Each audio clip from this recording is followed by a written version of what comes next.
نبی پاک صلی اللہ علیہ وسلم کا فرمان ہے کہ اگر تم چاہتے ہو تمہارے گھروں میں بہت زیادہ برکتیں آسمان سے نازل ہوں تو تم یہ 10 اعمال ضرور کیا کرو۔ یا آپ سرکار رضی اللہ تعالیٰ عنہ، آپ سرکار نبی پاک صلی اللہ علیہ وسلم حضرت معاذ بن جبل رضی اللہ تعالیٰ عنہ کو جب بھیجا تبلیغ کے لیے تو آپ نے یہ ان کو حکم فرمایا کہ یہ 10 اعمال ایسے ہیں اگر تم کرو گے تو تمہارے گھر میں برکتیں ختم ہی نہیں ہوں گی، کبھی بڑی برکتیں نازل ہو جائیں گی۔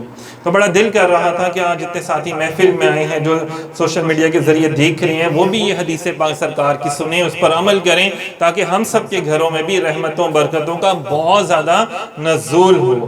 سامعین محترم، جو 10 باتیں ہیں اس میں سب سے پہلے نبی پاک صلی اللہ علیہ وسلم نے فرمایا لا تشرک باللہ، لا تشرک باللہ شیئا وان قتلت او حرقت، کہ اللہ کے ساتھ کسی کو شریک نہ کرنا، اگرچہ تجھ کو قتل ہی کر دیا جائے یا تجھے آگ میں جلا بھی دیا جائے، کبھی بھی اللہ کے ساتھ شریک نہ ٹھہرانا۔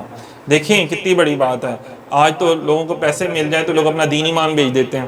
تو صحابہ کرام کی شان دیکھیں کہ انہوں نے اپنی گردنیں بھی کٹوا لی تھی اور اس بات پر عمل کیا، چھوڑا نہیں۔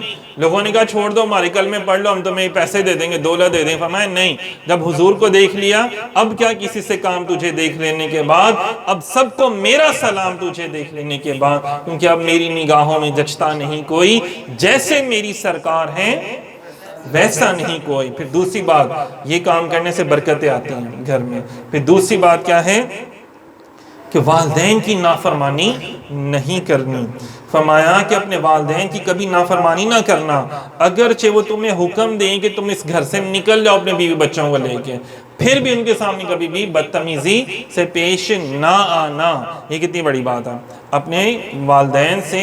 اب پتہ ہے جو صحابہ کرام مسلمان ہوتے تھے ان کے والدین بڑے ظلم کرتے تھے، صرف ایمان کو نہیں چھوڑنا، اسلام کو نہیں چھوڑنا، اگر وہ تمہیں کہیں کہ اسلام کو چھوڑ دو وہ بات نہیں ماننی، باقی کوئی بات ان کی آپ نے ٹالنی نہیں، ہر حکم ان کا ماننا ہے۔ اگر آپ کو ماریں بھی پیٹیں بھی ماں باپ تو پھر بھی آپ نے اف تک نہیں کرنی، کیونکہ اس کا اجر آپ کو اللہ دے گا۔ پھر دیکھنا آپ کی زندگی میں برکتیں کتنی آتی ہیں۔ اب وہ لوگ دیکھ رہے ہیں جو اپنے ماں باپ کے ساتھ ظلم کرتے ہیں، ماں باپ کو کچھ کھانے پینے کو نہیں دیتے ہیں، ان کو پوچھتے ہی نہیں ہیں، تو پھر ان کی زندگیوں سے برکتیں بھی ختم ہو جاتی ہیں، سکون بھی ختم ہو جاتا ہے۔ وہ کماتے بھی بڑے ہیں لیکن پلے بھی کھ نہیں ہے، بچے بھی ان کے بڑے پڑھے لکھے ہیں، لیکن چونکہ والدین کے نافرمان تھے آگے آج ان کی اولادیں بھی ان کی نافرمان ہے۔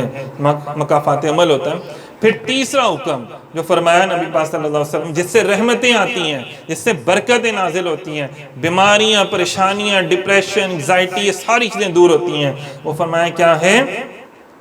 اے معاذ بن جبل، فرض نماز کبھی چھوڑنا نہ جان بوجھ کر۔ دیکھیں کتنی بڑی بات ہے، فرض نماز کبھی جان بوجھ کر نہ چھوڑنا۔ تو پھر دیکھو تمہارے اوپر اللہ رحمتیں برکتیں کتنی نازل کرتا ہے۔ یہ برکتیں حاصل کرنے کی بہت بڑا ایک سین ہے کہ اس لیے کہ جس نے فرض نماز جان بوجھ کر چھوڑ دی، اللہ اور اس کے رسول نے اس سے اپنا ذمہ اٹھا لیا، اب وہ جدن مرضی جائے۔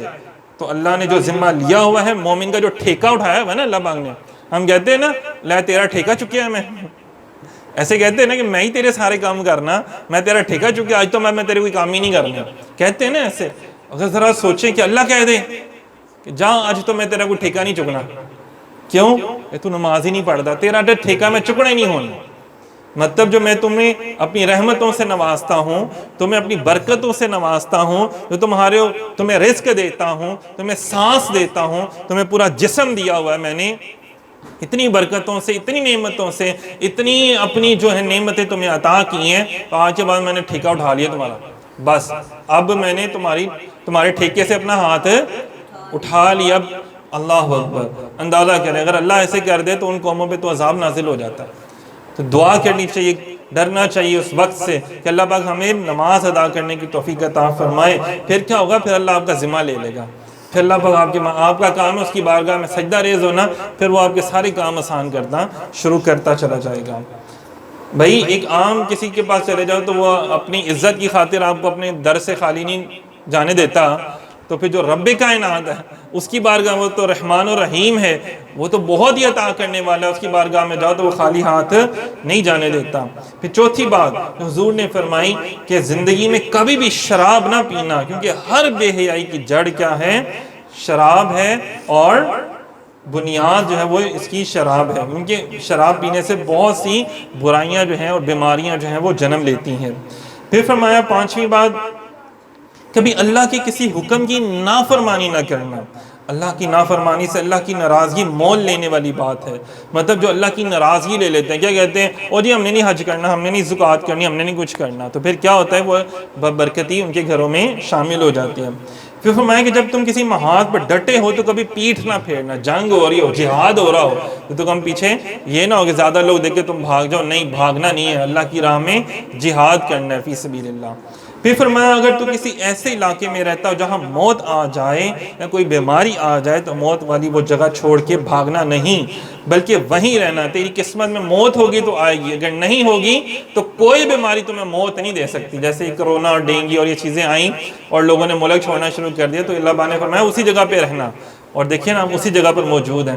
جس کو زندگی آنی ہے اس کو آنی ہے، جس کو نہیں آنی، لوگ دیکھیں اب سیلاب آیا تو اس میں بھی تو ہزاروں دنیا بچ گئی، اگر کچھ لوگ شہید بھی ہوئے ہیں یا سیلاب میں فوت بھی ہو گئے ہیں، مر بھی گئے ہیں، لیکن کتنے لوگ زندہ بھی تو ہیں نا، جس کو اسی سیلاب میں، تو جس کو موت آنی ہے، کہیں پہ بھی آ جانی ہے، گھر بیٹھے بھی آ جانی ہے جس کو، صحیح ہے۔